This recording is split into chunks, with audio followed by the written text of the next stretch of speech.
state your name and then go ahead. Yes, I'm Rusty Andrews. I'm Deputy Director for Investigations with Georgia Bureau of Investigation, along with Assistant Special Agent in Charge Brad Parks. We want to talk with you this evening about an investigation that GBI is doing in conjunction with the Habersham County Sheriff's Office. At approximately 7:33 p.m. this evening, Habersham County SO, their 911 dispatch, received a call to a domestic dispute with shots fired at 281 Lower Pond Court in Clarkesville.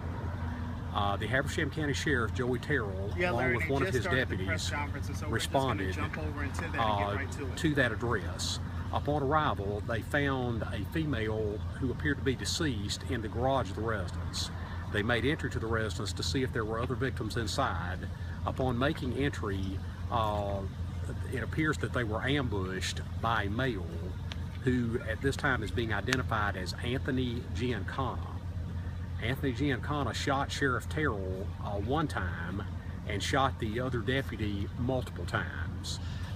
Both of them have been transported to Northeast Georgia Medical Center with what's been described as non-life-threatening injuries.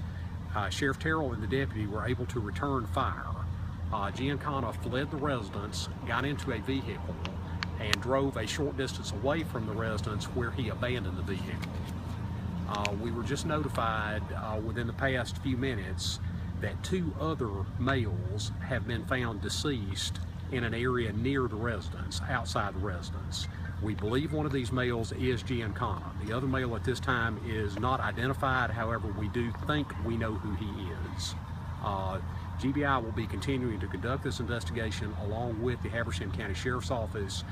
We are being assisted by the Hall County Sheriff's Department, as well as the Georgia State Patrol and numerous other agencies that have come to lend support to trying to get the whole investigation done. Do we think this other individual who was found dead with who you think is Giancana, is this a law enforcement person? Is this a civilian, someone he knew? What? No, we believe it is a civilian who was known to everyone. So was he shot by the suspect? At this point, we don't know. Okay, but you believe at this point that the suspect, the shooter that shot the sheriff, is dead? At this point, yes, we do. Okay, so there's not an active search going on anymore for him? No, up until a few minutes ago, there was a very active search going on, but the search has produced results, and that both of these two folks have been found deceased in the rear of the residence. Were the couple's daughters at home at the time of this incident?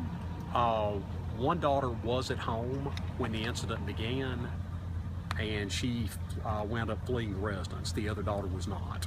Were they harmed?